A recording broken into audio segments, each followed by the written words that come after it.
Previously on Heavy Metal 101.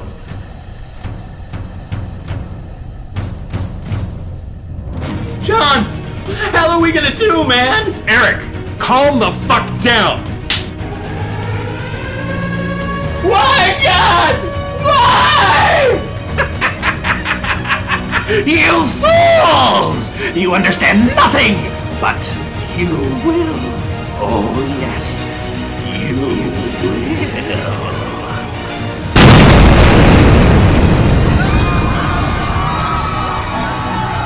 Hold on! No, just hold the fuck on! I'm coming! Eric! Hurry up! I can't hang!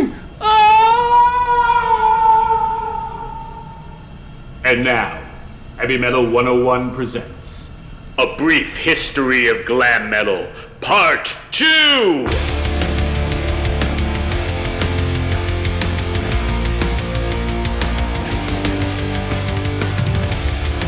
John! We are back. How you been, buddy? You know, it's been an exciting time here since we last recorded. I genuinely don't remember how long it's been. Just so much action and adventure, like... We live thrilling lives, truly chock full of glamorous adventures that it is hard to keep track of everything that has passed. I went to the zoo. I know you went to the Yeah. zoo. That's really the only thing that I can remember happening, actually. I don't even remember that, to be totally honest with you. Eric, that was yesterday. I know. I remember our lunch. We had lunch. We had lunch today. Yeah, Yes, yeah, it was yeah. good. And then we That got was nice. coffee. Yeah, cheers. Nice. Okay, well, you're looking well for what it's worth. Thank you, you too. Thank you.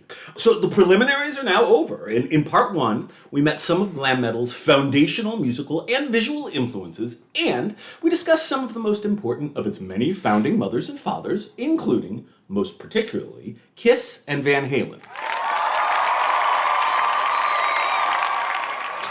We've looked in upon the strange and complicated scene that first arose on the Sunset Strip in the late 1970s amidst popular explosions of punk and new wave, two genres which temporarily sucked away much of the oxygen from hard rock and heavy metal. My friend, we have laid some goddamn groundwork. Shall we officially enter the second act of our drama and meet our first collection of miscreants from the earliest days of true blue 1980s glam metal?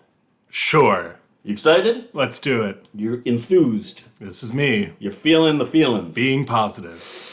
Great. Okay, so say the words, John, and bring us to the promised land. Act two.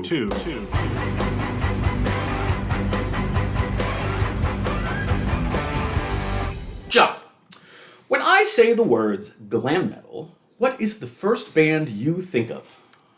I don't think of a band. I just picture someone with like really long blonde hair, very tight leather clothing, and lots of makeup. Okay. Well, it's a reasonable answer, although, for people who are not congenitally stupid, the glam metal band that is most likely to You immediately... really liked that, didn't you? You really appreciated that joke. You saw my eyes light up, right?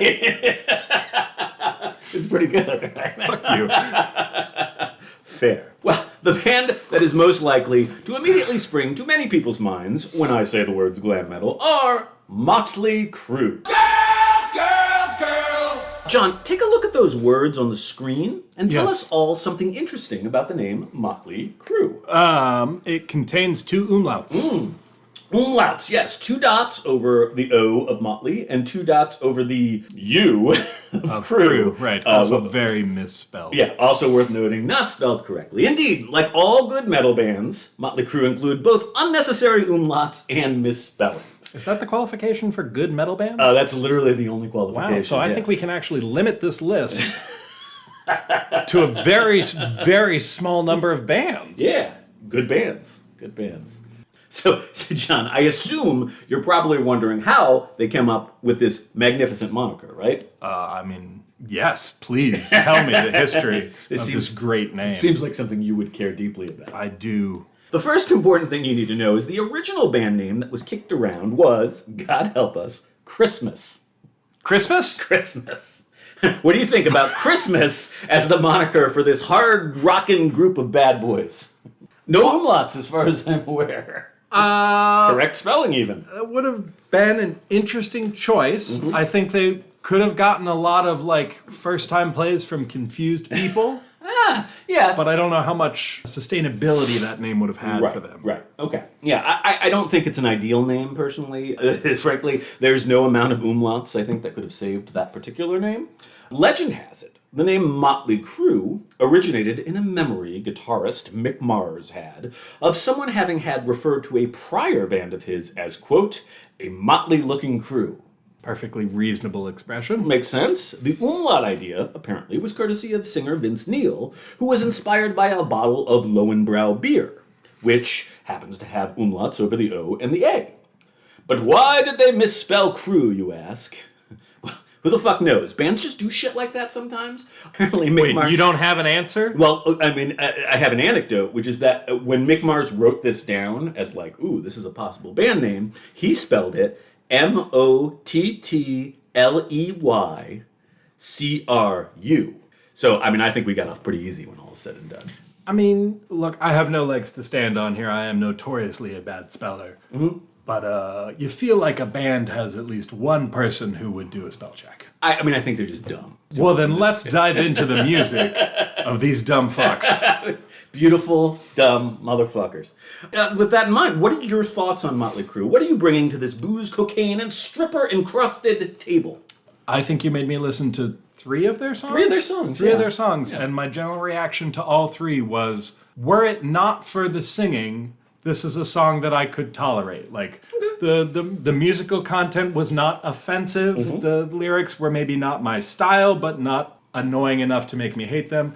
The singer's voice is awful. It is horrible to listen to.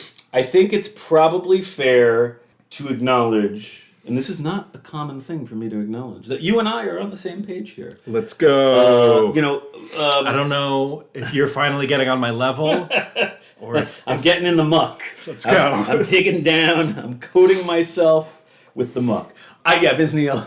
Vince Neil does not have a very good voice in the best of times, which I think those second and third songs I gave you from Shout at the Devil, that's probably the best of times. That's unfortunate. On the debut album, I gave you the song Livewire. That was awful. It's truly atrocious. Yeah, his voice, it sounds like he's sucking on helium. He's out of tune. He's just hideous. I will say, for the record, he was a really good-looking guy. And that's nice. I think that's pretty much so what he was great. doing. So what you're saying is, even in glam metal, there was a sort of level of superficiality to the whole business. Even in glam metal. That is shocking to hear. I'm shocked as well. I'm shocked to have to say it.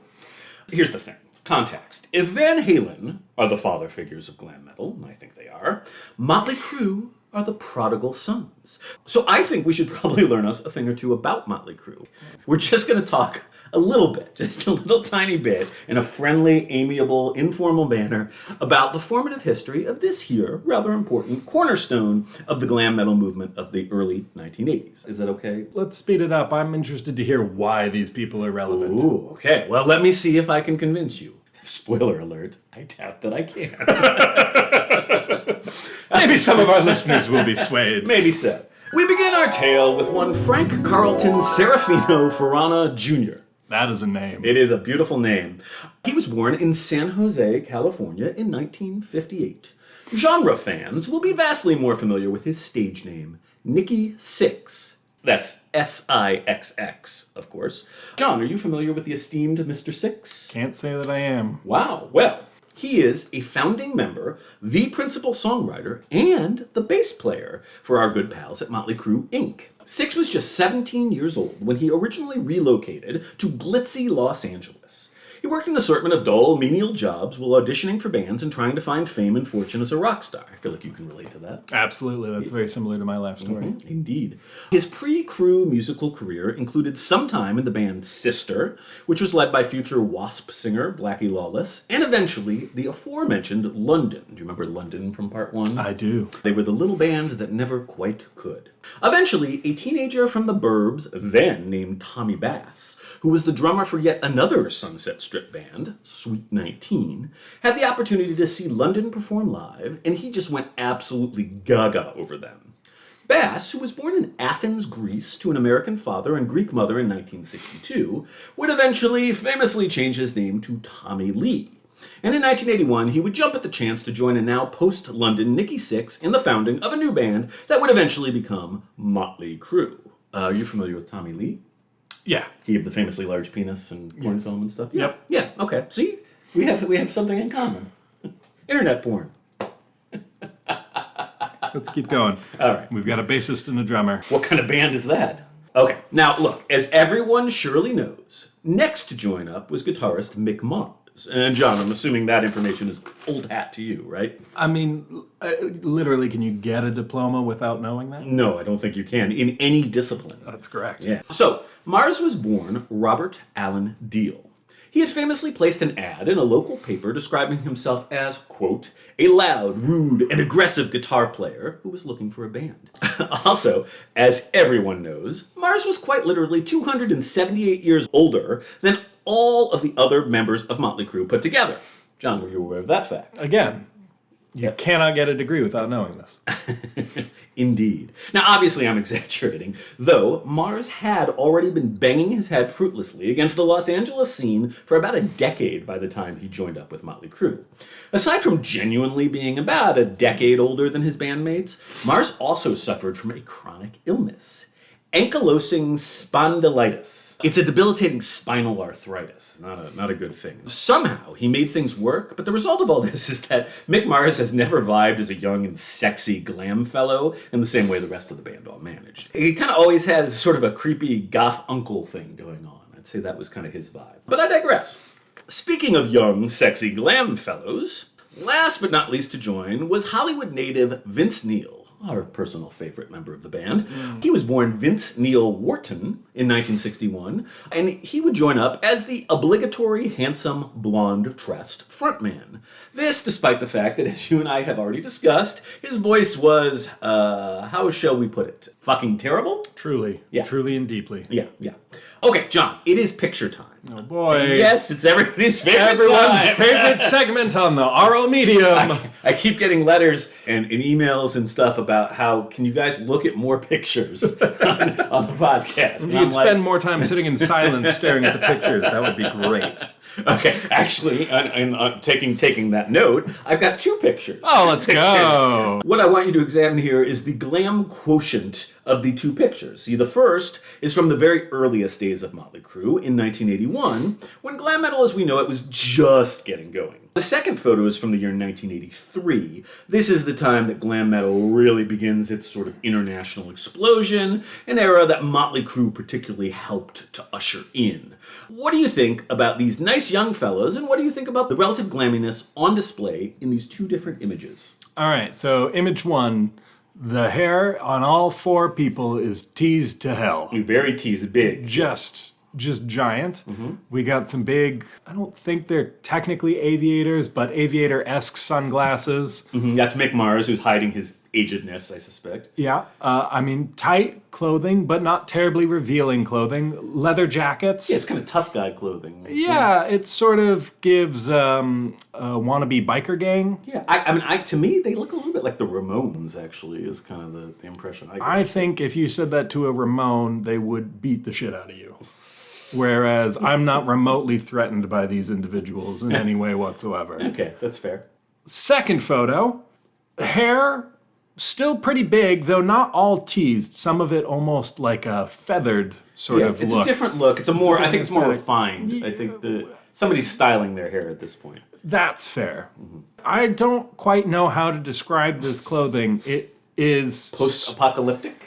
It's certainly the 80s view of what the post-apocalyptic clothing would be. MTV post-apocalyptic? Right. It's sort of like, for some reason, our shoulders are very well covered, but fucking nothing else is. We're dealing with sort of like metal studs and stuff, but they're just like all over the place in this sort of road warrior, ripped... I mean, they look like costumes. They look like stage Harnesses, costumes. but also like what used to be a jean jacket. It's very confusing. Yeah, I would also point out makeup I mean, hard to tell in the first photo, but definitely in the second photo, Yeah. everyone has got a certain layer of makeup on, some more than others. Yeah, in the first photo, they don't appear, it's black and white, but they don't appear to be made up in any meaningful way. In the second photo, they're all wearing lipstick, they're all wearing eyeshadow. Some of them have some sort of like theatrical black paint in various places and whatnot. Rouge, like it's definitely, I mean, it's a darkly glam image, right?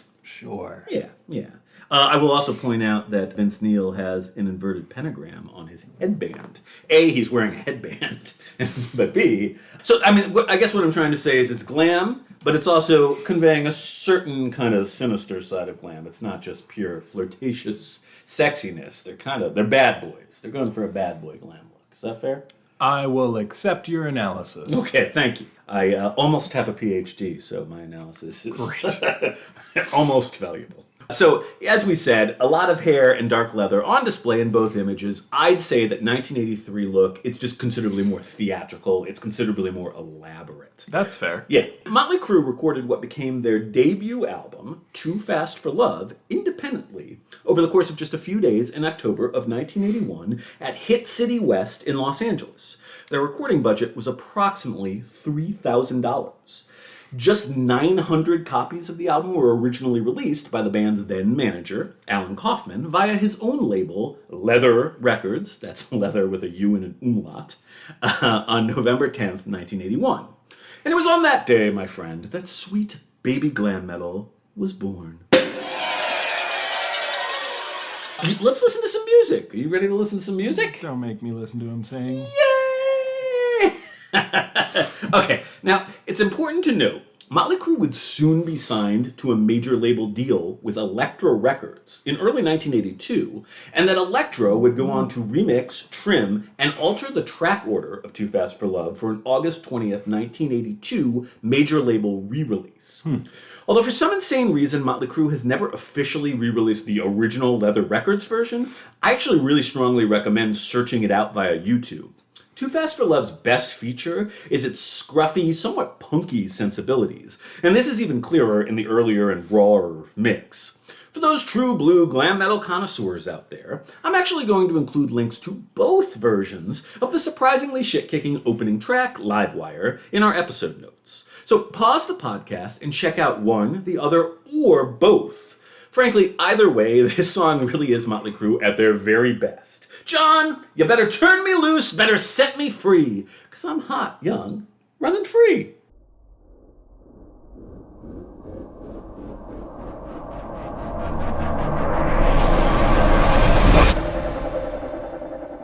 'Cause I'm alive, live wire. It's so bad. Again, I'm alive.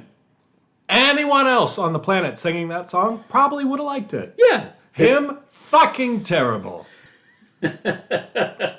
So, despite the fact that you are something of a live wire yourself, you didn't much care for the totality of the live wire listening experience, correct? Again, anyone else singing that song. Like anyone in the world. Literally anyone else. Fucking Susan Boyle singing that song. I probably would have liked it. But him, terrible. We should look it up. I wonder if Susan Boyle ever recorded that. That would be truly the most amazing thing in the world. Well, I mean, I've already said how I feel about Vince Neil's voice, which is pretty similar to the way you feel about Vince Neil's voice. Maybe not quite as passionately. It is definitely the weak link on this song and, frankly, the entire album. But I have a confession. Are you ready for me to get real? Sure. It's about damn time. Yeah. Enough of this pussyfooting around. Here's the thing. I've actually had something of a change of heart about this album while doing the research for this episode. In general, I never was an especially huge Mötley Crüe fan. I did own a dubbed cassette copy of Too Fast for Love when I was a kid, but it was never an album I had any real affection for.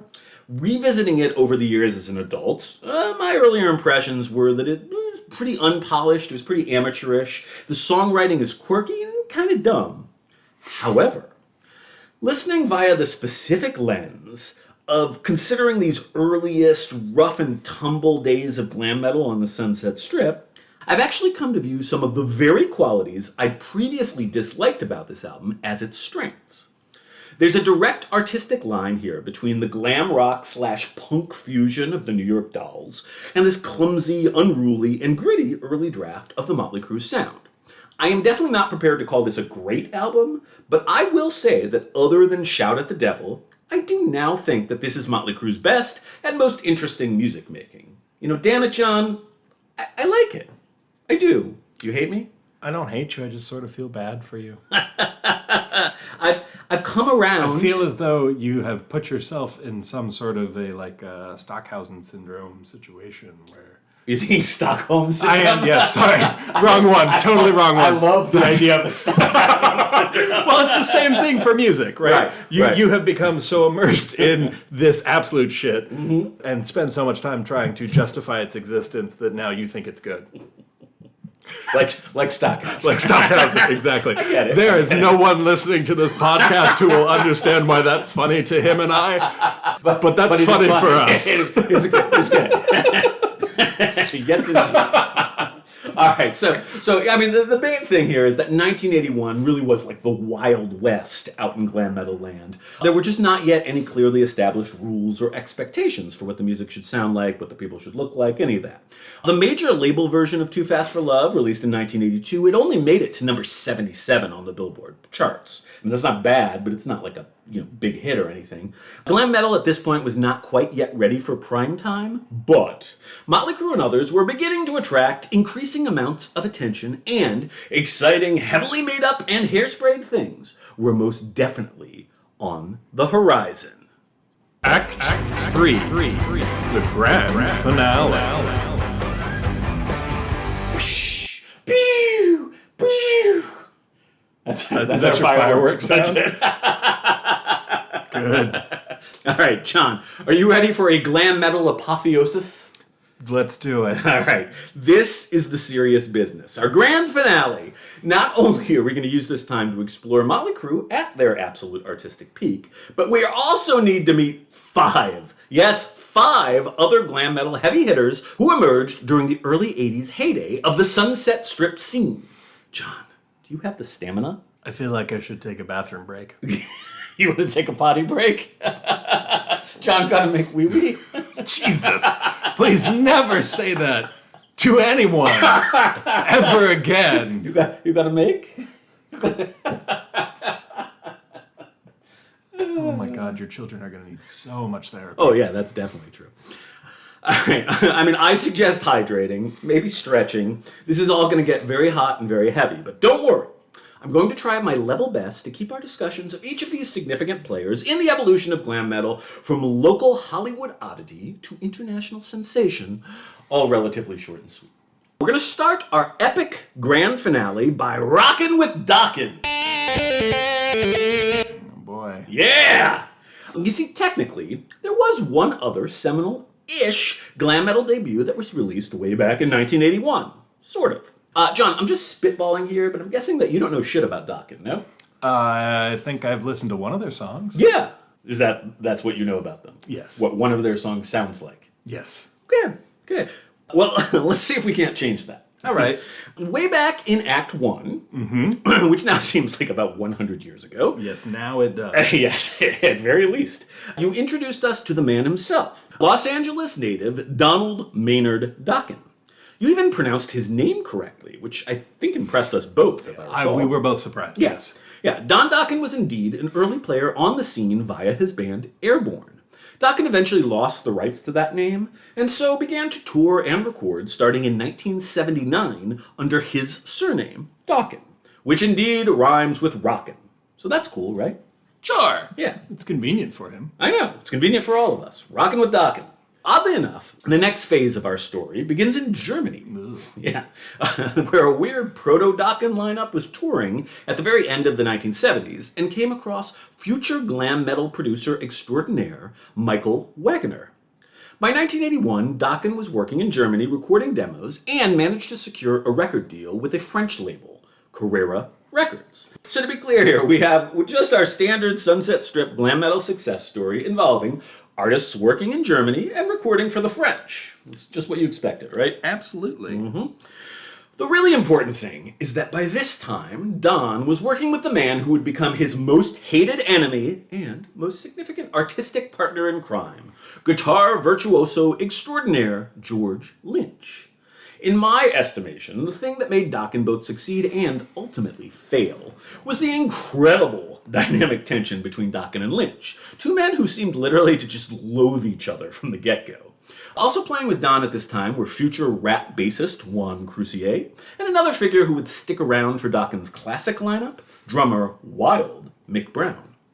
According to George Lynch, the album that they recorded for Carrera, Breakin' the Chains, was supposedly originally pressed as a Don Dokken solo record. Of course, since it seems very clear to me that Lynch at all times desperately wants to murder Don Dokken, and vice versa, I feel like anything either of them say about each other should be taken with a big grain of salt. It's kind of like us, right? Absolutely. That's very much our vibe. Murder and hate and Yeah. violence, the possibility of violence breaking out at any time. Literally hit you earlier today. You literally did! Jesus! It's like trauma. Anyhow, the Breakin' the Chains saga is actually really similar to the Too Fast for Love saga. It was originally released by Carrera only in Europe in 1981 in those very earliest days of glam metal stirrings. Like Mötley Crüe, Dokken were also eventually signed by Elektra Records in the US, and they had the band do some amount of re-recording, remixing, and adding an all-important G to the end of the album title, which became Breaking the Chains. No apostrophe needed, Breaking the Chains, for its US release on September 18th, 1983.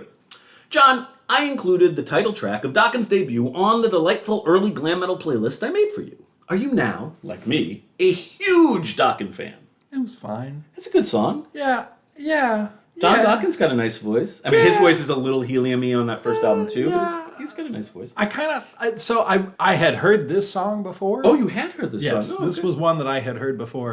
And I kind of thought, for no reason, I don't know why I thought this, but I thought I was going to like it more than I did. And again, not bad, but it wasn't like, oh yeah, I want more of this. Okay. I mean, truth be told, I actually am really a pretty big Dokken fan. Of course you are. Of course. I would describe their three really classic albums, Tooth and Nail from 1984, Under Lock and Key from 1985, and Back for the Attack from 1987, all as a little bit spotty, but generally really excellent. All that having been said, with the exception of this opening title track, which I totally love, and also the solid closer, Paris is Burning, which, incidentally, George Lynch claims that Don stole without permission from his prior band Exciter, those rascally rivals. This album is not good. It totally sucks. It's a terrible album. Never listen to it. Great. Yeah.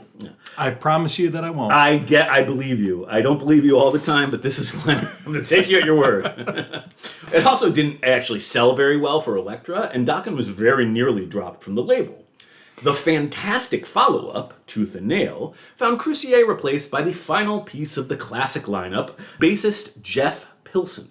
And the band managed to create its first hit album. This, despite the fact that apparently the three members not named Dokken did all of their songwriting completely separately from Don, who did his own share of songwriting either all on his own or occasionally with newbie Jeff Pilson. And also the fact that George Lynch and Don Dokken couldn't even stand to be in the studio together at the same time, and so they recorded their respective tracks only when the other was away. We need to move on, but for Dokken novices, the title track from Tooth and Nail, or any of the three singles, Into the Fire, Just Got Lucky, or the requisite and really very good power ballad, Alone Again, these are all great places to start with this band. They may have all hated each other with the searing heat of 1,000 suns, but damn it if Dokken didn't occasionally make some of the very best music to come out of the LA glam metal scene. Next! So the next of these bands definitely is a bit of an outlier. I don't think we can possibly discuss W.A.S.P without a bit of photographic context. Here we go again. Here we go again! The wheel keeps spinning. John, tell the nice people what it is you're looking at. Okay. So I'm going to start at the back of this photo, which shows someone chained up. That's a woman. It's important to note that's a woman. That's a woman? Chained up is a woman, yeah. Okay, hard to tell, but I'll take your word for it. Chained up, covered in blood, apparently topless, with the skull and crossbones above their head. Spooky. And then we see four individuals in the foreground, all with the required teased hair. Yeah, this visual aesthetic, again, leather-ish, not quite as post-apocalyptic, but I point out the codpiece. well, see the yeah, I codpiece? do see the codpiece. It's in like a tiger print. Yeah, tiger print. Tiger print codpiece and matching. Is that a vest or is it just a weird scarf thing? It's really hard to tell. I will point out also, I don't know if you can see it, but there's little like saw blades on his wrists. Oh, in no, I front. didn't. I thought that was part of the person behind him. You can't see it on this codpiece, so I'm not sure if it's there, but he also famously had one of those on his codpiece as well. A saw blade? Yeah, saw blade. Right. You see what's going on there. Weird. I guess the point I would make is that while this looks familially similar to glam metal, it's definitely more macabre, right? It's more horror-y and torture-y. Well, yes, but no. Like, is this person actually a part of the band, this chained up lady? No, she's just somebody that they so- would torture on stage as part of the show. Jesus Christ. Okay, so if we exclude the chained up lady covered in blood and the skull and crossbones and just look at the 4 band members, they kind of look like any other person that you've made me look at so far. I'll buy that. It's merely the setting that gives them a more macabre vibe. Okay, I agree with that. W.A.S.P helped to illustrate what I think is an important aspect of glam metal that often gets overlooked due to all the focus on the hairspray and the performative effeminacy. As much as glam metal was inspired by Mark Bolan, the New York Dolls, and other glamorous-looking glam rockers, they also always drew from the gothic theatricality of the shock rockers, like Alice Cooper and Kiss. And of no first-wave glam artists was this more true than W.A.S.P. Now, John, I'm guessing you're wondering what W.A.S.P, which is written as an acronym, stands for. I have been curious for the last 3 days. You've been wanting to know that for a while. I have, right? Yeah. I have 2 answers. The first is that probably it really stands for absolutely nothing. It just makes for a sort of nifty mystery for fans to debate. Singer Blackie Lawless in interviews is always rather coy about this. He once told an interviewer that it stands for, quote, "We ain't sure, pal." However, the words, "We are sexual perverts," were inscribed on the original pressing of their debut album, and so generally that's the acronym I think of when I think of W.A.S.P, which is fun, right? Sure. You're something of a sexual pervert yourself, right? Let's go on. You'd rather not go into that. I'm just kidding. Anyhow, W.A.S.P was originally formed in Los Angeles in 1982, the brainchild of singer-slash-rhythm guitarist Blackie Lawless and guitarist Randy Piper. The first thing that all little girls and boys round the world should know about W.A.S.P is that they famously would throw raw meat out into the audience at their early shows. This does not strike me as a John-friendly fact. Why? What is that accomplishing? Also, what kind of venue would let you... Who the fuck is cleaning that up? It's funny. I did, as part of the research for this, I was like trying to find out what sort of venue response there was, because I would think if I owned a space And you that was, threw fucking meat at the crowd, I'd be like, you're never fucking coming back here again. I would be my expectation as well. I was unable in my research to find any distinct, clear instances of a venue saying, "Get the fuck out of here, you idiots." I guess the question is, did they ever play a repeat venue? Right. I can only assume that there was probably a lot of anger amongst people who had to clean up afterwards. But I don't know. It's definitely pretty fucking gross. They also, as I previously alluded to, they like to simulate the torture of pretty half-nude models in their stage shows. But honestly, that seems pretty tame when it's compared with the whole raw meat thing. At least to me. The moral of this story is that W.A.S.P were most definitely at the more extreme end of the glam metal spectrum, and frankly, that despite the anthemic and relatively accessible quality of their music, there really never was much that was super exceptionally glam about them visually. To my mind, their best song is probably their debut single, which was actually removed from their debut album by the label for fairly obvious reasons. This was the PMRC favorite, Animal, parentheses, Fuck Like a Beast. You think this is their best song? I think it's one of their I best didn't even songs. think it was the best one of the 2 you made me listen to. I think that's arguable. I think these are like 2 of their best songs. Okay. I really, really like this song, but I also put on your playlist the wildly anthemic banger, I Wanna Be Somebody, which actually became the opening track from their eponymous 1984 debut after Animal was removed. I know you didn't get to experience the entire raw meat thing, which is a shame, but based on what you heard, what do you think about W.A.S.P? That's okay. You said you kind of liked I Want to Be Somebody, right? Yeah. I appreciate the energy. I appreciate the kind of raw sound the music has. I agree. There's sort of an unhinged quality about W.A.S.P. that I think is pretty charming. There's a UK band, a Nawaban band called Raven. W.A.S.P. and Raven kind of have that similar, you feel like it's all going to fall apart at any minute, and there's something exciting about that. I was never an especially huge W.A.S.P. fan, but I always casually enjoyed them. There's something about Blackie Lawless, the frontman, it just kind of always icked me out a little bit. Maybe it was the associations with raw Can't meats. imagine what could possibly be. Buzzsaw cod pieces. but still, the debut album really is pretty great, and they certainly are their own little fascinating musical universe within the larger first wave of glam metal, and I find them charming. That said, I think we can move on. Shall we move on? Let's. Okay. I want to do 2 quick vignettes before we reach our epic conclusion. First off, we need to have a brief discussion about 2 wildly important bands beloved around the world. That would be the mighty Dante Fox and the iconic Ratt regime. John, you can't possibly not be a huge fan of both Dante Fox and Ratt's regime, right? I've quite literally never heard of either of those bands. You and probably all, or at the very least most of our listeners. The truth of the matter is, I suspect that very few people are actually familiar with these names, though both bands would indeed find fame and fortune under different monikers by the time they actually emerged out of the Sunset Strip glam metal scene. The artists formerly known as Dante Fox would eventually become a major success story upon changing their name to Great White, and repeatedly tinkering with their sound until coming upon the poppy blues metal that would lead to hit albums like 1987's Once Bitten and its rather logically named 1989 follow-up, Twice Shy. Now, John, I am guessing that you are familiar with Great White's massive hit, their very good cover of the Ian Hunter song Once Bitten, Twice Shy. I want to say probably, but it's not like immediately coming to my mind. My, once bitten, twice shy, babe. That did not help bring it to my mind. Really? Believe it or not, your little shimmy and rendition did not just spark an instant Not even with memory. the shimmy? Not even with the shimmy. Wow. Okay, well, Great White released its first 5-song EP, Out of the Night, in 1983. An album, incidentally, which was co-produced by, among others, Don Dokken. Hey! Yeah. Great White was a significant band from the scene that took quite a while to get itself fully together artistically.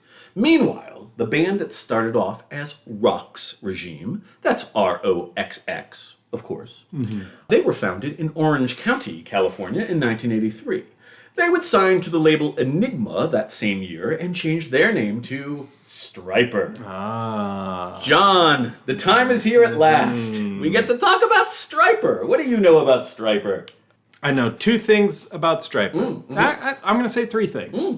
First thing I know, you saw them live not too long ago. I know, it was like So they're not all dead. my second most recent concert, I think. Second thing I know, they are a religious heavy metal band. What religion are they? I assume Christian? Yeah, they're the Jesus one. Yeah. Well, there's a lot of Jesus. Oh, ones. it's all the same. Okay, great. Yeah. Theology by Eric. Jesus. And the third thing I know is that, much to my own chagrin, out of the entire playlist you gave me for this episode, their song was my favorite. Yes! Yes! I was so happy. I was so happy about that revelation. I mean, look, I'm a Jew, right? I'm a heavy metal guy. I'm not into Christian music in any meaningful way. Me neither. But I love Stryper. I do. I've always loved Stryper. So it's not like I have natural sympathies towards Stryper, It was a deeply conflicting moment for me because I have hung my hat so frequently on the fact that something that matters to me deeply when I listen to music that has lyrics is the lyrical content. Right. And I could not care less about the lyrical content of the Stryper song. But the music was significantly better than anything else you made me listen to for this episode. I get it. Welcome to my world. Absolutely. I mean, I assume, I don't remember at this point, but I assume that there was like an 11-year-old version of Eric who went through some similar sort of conflict that's been like long since forgotten. Okay. As you say, two primary things worth unpacking about Stryper. And first and foremost, obviously, the fact that they are indeed a Christian heavy metal band famous for, you probably don't know this, among other things, throwing Bibles out into the audience at their concerts. I would love to see a double bill of Stryper and W.A.S.P. I too would like to see that. Yes, no doubt. I will say for the record, they did not throw any Bibles out in the club show I went to. I'm guessing that their Bible budget is lower now than it was in the 1980s. It's possible. Yes. You know, inflation. Right. The other thing they're famous for whatever reason, is dressing entirely in yellow and black. Now, as has been previously made really clear on this podcast, Christianity really is not my shtick, but I've always loved Stryper. Musically, they're one of my very favorite of the LA glam metal bands. And this, despite the fact that to this day, they vociferously refuse to take on the glam metal label. Now, John, please take at least a quick look at a picture of the band in their 1980s heyday, and you decide, glam or no? I mean, from a purely aesthetic point of view, that is very much glam. So glam. That's very glam. I mean, there's not as much exposed skin. It's a more conservative kind of glam. Yeah, there's some amount of exposed skin. But the hair is there, the makeup is there. Makeup. The studs are there. The fact that they're costumed, right? Yes. They're weird yellow and black specific costumes, but it's still costume. It's still theatrical costumes. Yes. That is, wow. That's a whole aesthetic. Yeah. I mean, and as has often been said, Robert Sweet was a very, I guess, pretty man. Like, he looks like a woman, which is neither here nor there, but it's glam. Okay. Yeah, I think so. I think so. That's all right. Maybe it's just me. Maybe I always had a little thing for Robert Sweet. Let's move on. All right. I mean, let's face it. They were pretty stupid looking, right? Like, it's a pretty goofy visual aesthetic. But So, yes, but I don't... not really any more so than... Look, it's hard to get past the hair here in 2023. I mean, I guess I look at the hair probably a little differently than you did, because I had hair with that. envy? With incredible envy. Yeah, no shit. God, what I wouldn't give for huge teased hair. I'm just going to be honest. I would have a much harder time respecting you on a day-to-day working basis if you showed up with giant teased hair like that.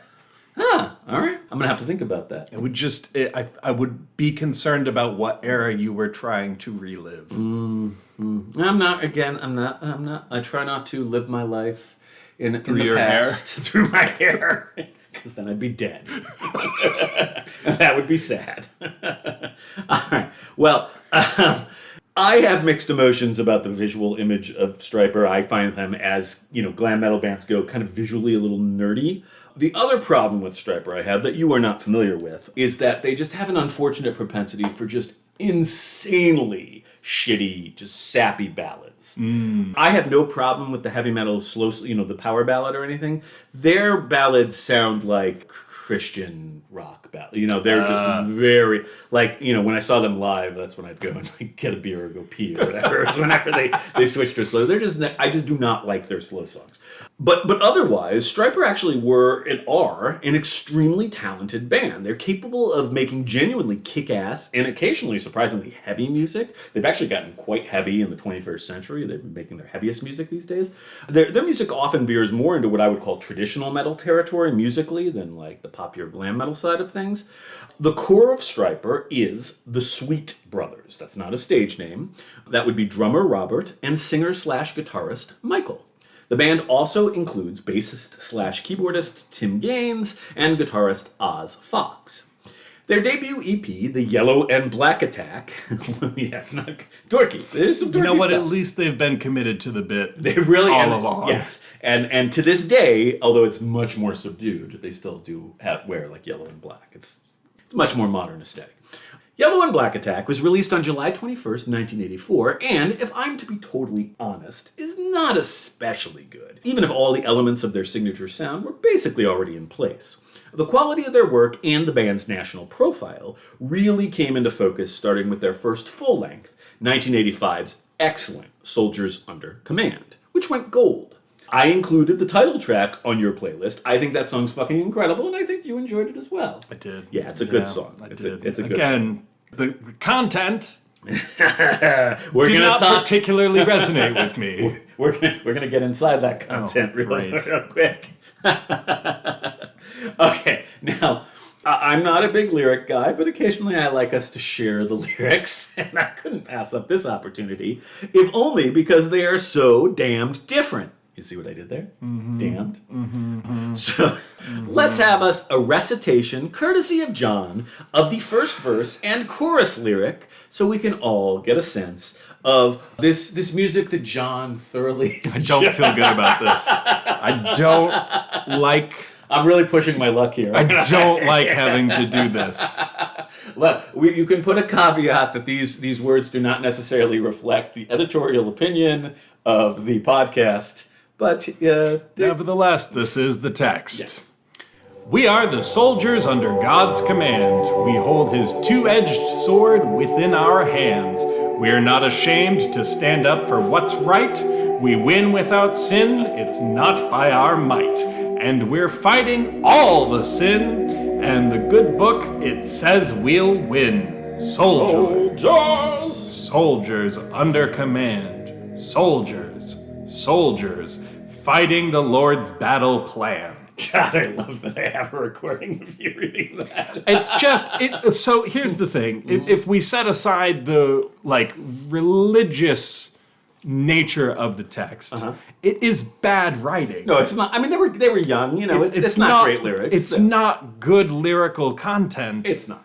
It's not exceptional. But god damn it, the music that it was set to was really good. It's very good. I mean, that's the thing. The thing that has always hooked me on Stryper is the fact that just musically, they're all good at their instruments. Like, they're all really, really accomplished players. They have a great sense of guitar harmonies. Like, they just have some killer guitar harmonies.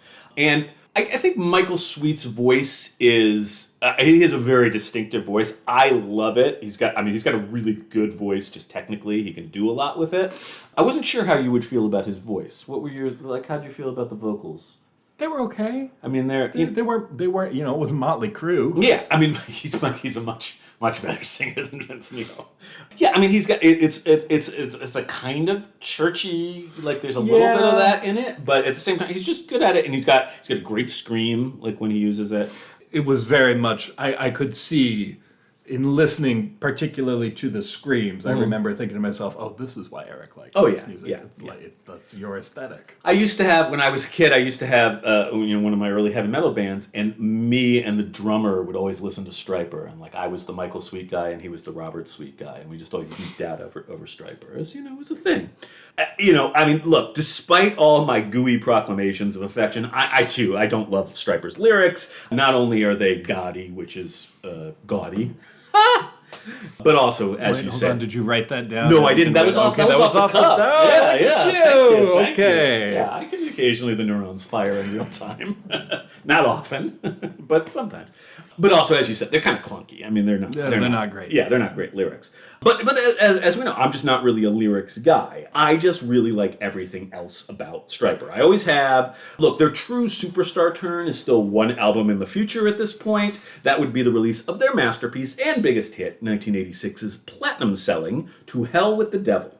But they were definitely making some pretty shit-kicking music, at least as far back as this full-length debut. But he was wounded for our transgressions. He was bruised for our iniquities. The chastisement of our peace was upon him, and with his stripes we are healed. That passage was Isaiah 53:5. It is the biblical source for the name Stryper. I'm pretty sure this marks our very first Bible reading on the Heavy Metal 101 podcast. So, John, I assume this here ensures our eternal salvation, right? Let's hope so. I mean, we're not doing anything else. That's it. That's all I got. Yes. Ta-da! All right. Box. Wait, I got one more thing. Okay. Yay, Jesus. Woo! All right, good. Just one more thing before we come to our Titanic grand finale. So, Mötley Crüe had begun their ascension. These guys again? Yes, we're back. You thought you were done. Jesus Christ. Look, I don't love Mötley Crüe, but they are the most important of the glam metal bands. They just are. Why? They were huge. They were the band that really broke the scene, that everyone, drew everyone's attention. So people like this band. Yeah, Mötley Crüe are huge. Yeah, they're the biggest of these bands that we're talking about So today. are people deaf? I don't say this to be a dick. Genuinely speaking, that is objectively bad singing. Okay, here's what I'll say about the singing. The singing on Too Fast for Love is fucking terrible. Like, it's really bad. It's, like, not at a professional standard. Once you get to Shout at the Devil, the singing is not great. It's definitely not great. His voice is nasal and weak and, like, whatever. It's not great. I find it inoffensive. It kind of carries the tune. It gets it done. He's just kind of... But how can music that is, at best, inoffensive be so widely popular? I would say that is almost the definition of popular music. Music that is, at best, inoffensive. No, there's good popular music. There is good popular music. Don't get me wrong. And frankly, and again, I have to be fair. As much as I'm not like a Mötley Crüe partisan, I actually really like Shout at the Devil. I think it's quite a good album. I don't love Vince Neil's voice, but at the same time, I accept that it sort of comes along with what I think by Shout at the Devil is some pretty damn good songwriting. Tommy Lee is a surprisingly solid drummer. Nobody else in the band is terribly flashy, but they whatever. They accomplish stuff. They've got a vibe. They've got some good songs.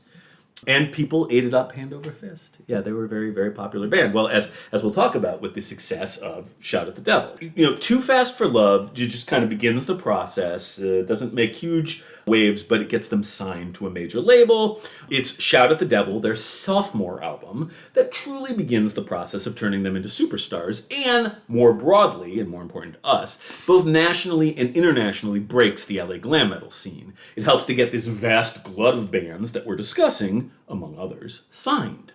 So Shout at the Devil was released originally with a spooky black-on-black inverted pentagram on its cover, no less, on September 26th of 1983. It would ascend all the way to number 17 on the Billboard charts and eventually sold a cool 4 million copies. So, yeah, a lot of people like Mötley Crüe. Shout genuinely marks the start of the breakthrough of glam metal into the mainstream, and it is also, in my humble estimation, by far Mötley Crüe's best album. I think, unfortunately, they peak early, and then they just kind of spin their wheels for the rest of their sort of time in the sun. John, I included 2 of the 3 singles, both the title track, Shout at the Devil, and Looks That Kill on your playlist. So I know that you didn't care for Vince Neil's voice, but like, as you said, the music is not... I mean, you didn't hate the music, and you hate everything. The 2 Shout at the Devil songs I liked less than, like, musically speaking, than the first song. I could understand. I might say the same thing. But, again, it's not... Nothing you made me listen to this time around was, like, bad. Okay. It's just only Stryper inspired you to find the Lord. Only Stryper made me go, yeah, that was good. Which again, I'd be hard hurts to say. Yeah, I'd be hard pressed to complain about that result, if I'm to be totally candid. All right, well, I should point out that this album also features what I think is really a surprisingly great cover of the Beatles' proto-metal tune, Helter Skelter. And I'm fairly sure that was the first time I ever actually came across any Beatles songs when I was a kid. Really? Yeah, I mean, remember, I'm like a generation older than you. So, and well, I guess more importantly, my parents, because of their age. Yeah, I was going to say, my parents played me Beatles growing up. My parents were like old folk revival people, listening to music from like the 50s and like old-timey rock and roll and stuff. My parents never really listened to the Beatles when I was a kid. So I kind of came to the Beatles through covers and through, becoming a teenager and exploring and stuff. Yeah. So Mötley Crüe began my journey of rock and roll history, self-discovery. Fucking ass backwards as always. Yeah. The Eric Schwartz story. Okay. Anyhow. It's now time for our big finish. You see, Mötley Crüe, and particularly Shout at the Devil, paved the way for what was probably the best of all these first-wave glam metal albums, and also one of the most successful. That would be Ratt's killer first full-length, the 3 million selling masterpiece, Out of the Cellar. Let's us finish strong. Let's talk Ratt. Round and round. John. You don't know Dick, generally speaking. Correct. But I'm guessing that due to the witty people creating ads for Geico Insurance, you have at least some awareness of the existence of Ratt, right? Round and round. Yay, Geico! Sponsor of the Heavy Metal 101 podcast. We're not sponsored. No, but that would be great, right? Maybe I can get a tie-in. I think if you just say it for free. Oh, I'm kind of giving. I'm giving the milk away for free. Nobody's gonna marry me. Okay. Anyway. So, on part one, you might recall, we talked a tiny bit about the earliest origins of Ratt. Suffice it to say, they were a band that had been around in one incarnation or another basically forever. But in the 1980s, they were always just a wee bit behind Mötley Crüe. First at being signed, and then in breaking big. And yet, at least in my estimation, Ratt were always a much, much better band. Ratt had real difficulty in securing themselves a record deal, and, which should be a familiar pattern at this point, independently released a first album, their self-titled debut EP, on August 23rd, 1983. Mind you, this was literally just 1 month before Mötley Crüe blew the whole scene wide open by a shout at the devil. The lineup that recorded the EP was Stephen Pearcy, vocals, Robin Crosby and Warren DeMartini, guitars, Juan Crucier, bass, and Bobby Blotzer, drums. This same lineup would record their major label debut just a few short months later. The EP is actually quite good. It features a number of just kind of rougher versions of songs that would be re-recorded for the debut. More importantly, it was the album that's cover that introduced the world to the legs of one of my very first youthful crushes, the beautiful Tawny Kitaen. Rest in peace. At the time, she was Robin Crosby's girlfriend. She would also feature considerably more prominently on the cover of the full-length debut, and would eventually ascend to true heavy metal fantasy superstardom as the video vixen memorably featured in 3 classic Whitesnake videos in 1987. John, do you know who Tawny Kitaen is? Do you love her as I do? I have no idea who that is. Have you seen, it's parodied all the time, the videos of attractive women sort of rolling around on the hood of the Corvette? Sure. I'm familiar with that trope. Yeah, okay. Well, that was Tawny Kitaen. She was also in the movie Bachelor Party, if you ever saw that. That's like classic Tawny Kitaen. I loved her so. She passed away not too long ago. That was very sad for me. Anyhow, the commercial success of the EP, as well as the general zeitgeist of the post-Shout at the Devil period, finally got Ratt their much-coveted major label signing, courtesy of Atlantic Records. They wasted absolutely no time getting their full-length debut out of the cellar, written and recorded lickety-split. It was released on February 17th, 1984, less than 6 months after the EP. The first single, a wee little ditty called Round and Round, was released that same month and made it all the way to number 4 on the Billboard Singles Chart. A certified hit. John, even you know this song. Thanks, Geico. Do you only know it because of Geico? 100%. Fucking A. What, did you like it? Do you want me to respond honestly? Isn't that what we do here? What, are you going to pull your punches now? You're gonna just nod and smile? So, it's a fine song. What I don't particularly like about Round and Round, and actually about Ratt in general, is the sort of produced quality of the song. Right. You and I were discussing this at lunch, and you were saying that they kind of sounded overproduced, and they had some fancy studio effects. There's like a lot of studio effects and stuff that would be challenging to reproduce live, and quite frankly, they probably just wouldn't, they would omit in a live performance of the song. Yeah. I think a lot of these bands are, the glam metal bands, love them or hate them, they're not like incredible musicians or anything. I think but this isn't even about the music, because the fundamentally the music was fine. It was like the whooshing in of the round and round getting into the chorus. Yeah, like that kind of shit. Like, fuck off with that. Like, just do the song. Yeah, that's very period. It's very I know, it is, and fuck off with that. I can get where it might rub someone of your tender years the wrong way. I think Round and Round is a banger, but I understand what you're saying about the overproduction. Well, the song is credited to Crosby, Pearcy, and DeMartini. Aside from being a great tune, it also has a delightful video featuring, among others, legendary actor Milton Berle. Wow. Yeah, playing both a father and a mother figure. Such fun. It's because Berle's nephew, Marshall, was Ratt's manager at the time. Yeah, it's good to have connections to exploit, right? It is. So I'm wondering why it is that you don't have a family member who's a massive name in podcasting and who could help catapult us to international superstardom. Eric, I'm exploiting my connection to you by being on this podcast. I'm fully expecting you to rocket us to international podcast stardom. Oh, God, the burden. I'm nothing but a leech here. I bring no value, as we have discussed over and over and over. No, John, no. How could you expect someone with congenital stupidity to bring any value to the show? Nepotism. That's all I ask for is some fucking nepotism. But you can't even bring that. You can't even give me that. Nope. All right. Well, aside from Round and Round, the other song I included is just one of my own favorite Ratt tunes, Lack of Communication. This one got annoying after. You didn't a like while. this one? It went on about 2 minutes too long. Oh, I love this song.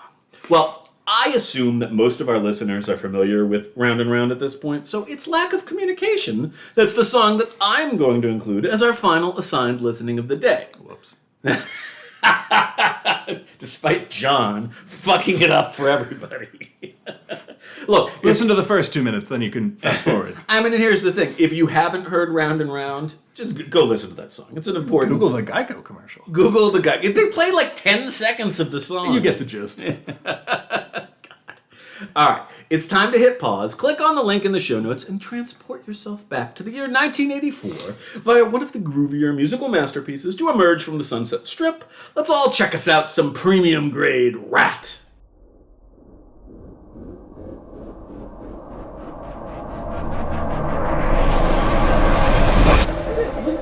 I don't even know. It says here to ask how you liked the song. I don't know what the point of that is at this point. So you did not like Lack of Communication, at least after the first 2 minutes. Yeah, again, fine song. Fundamentally, they just kept repeating themselves way too long. Someone in the editing room needed to go, that's enough. You're saying there might have been a lack of communication? No. No. I am not saying something punny. I'm saying there was a complete lack of management on the side of the producers. That was actually the first name for the song. Complete lack of management from the producers. It's a bit long. I see why they changed it. Yeah, I think it was a wise edit. Yeah. All right, Also well- not referenced at all in the lyrical content. Very confusing. Which is weird, yes. I think Ratt were fucking rad. I love this album, I really do. And I think pretty highly of most of Ratt's classic output. They're a pretty damn underrated band, and as a totality, I think they're probably the best of the bands we covered today. Wow, even better than Stryper? I mean, it's the problem with Stryper, I would say both Stryper and Dokken are bands that I like more than I like Ratt. I listen to more than I listen to Ratt. Both of them are... they have some pretty low lows. Like frankly, both of them almost suffer from different versions of the same ailment. Like they both write shitty ballads a lot. Stryper's ballads are fucking clusterfuck. Dokken actually, like Alone Again, Dokken have a few good power ballady things, but they have some pretty shitty slow songs too.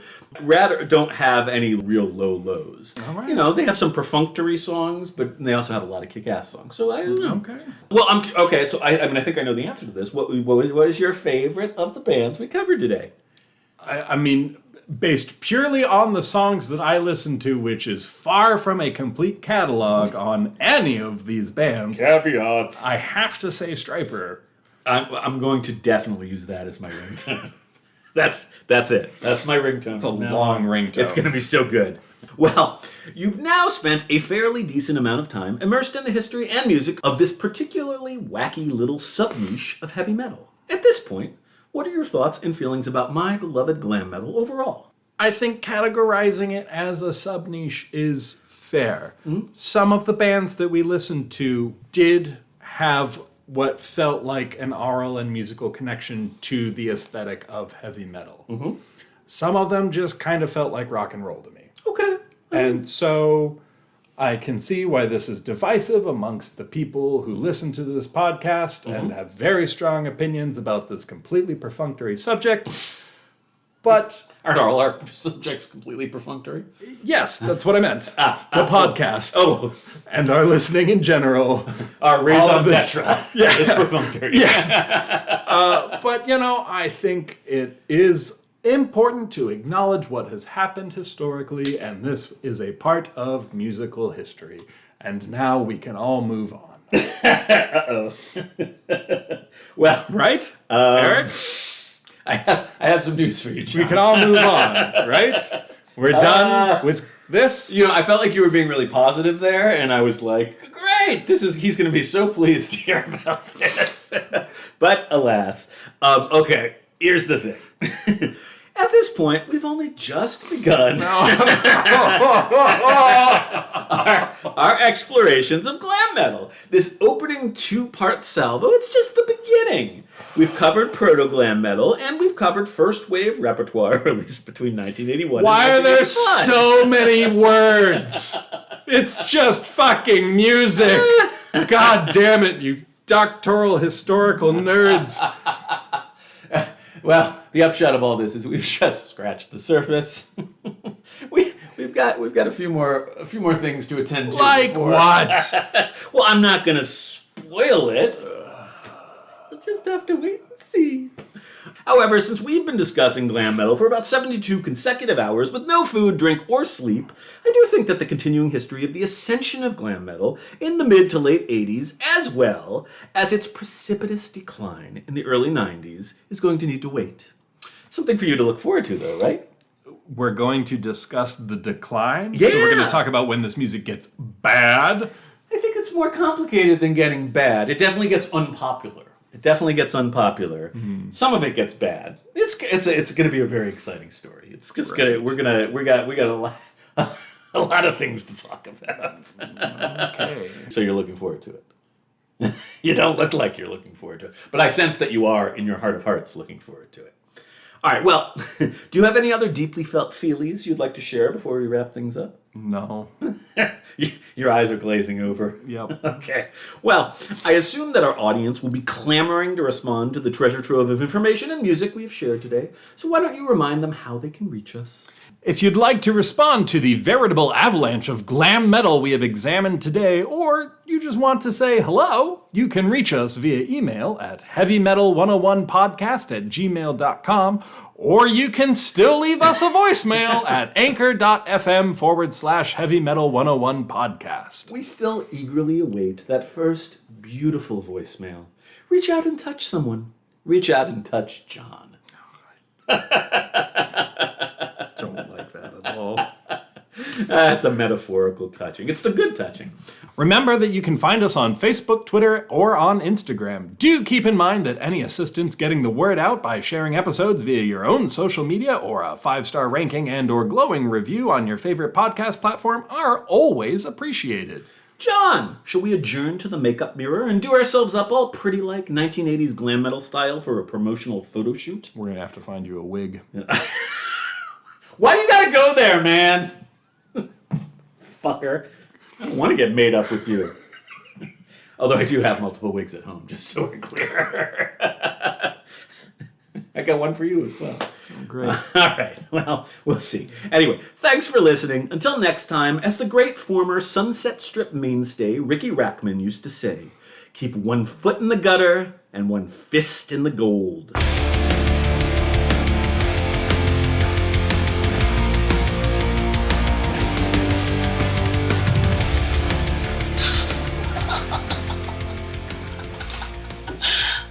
I'll let y'all get back to your stupid podcast that nobody cares about. I'm going to see if I can edit any of your inane babbling into the podcast in any sort of meaningful way.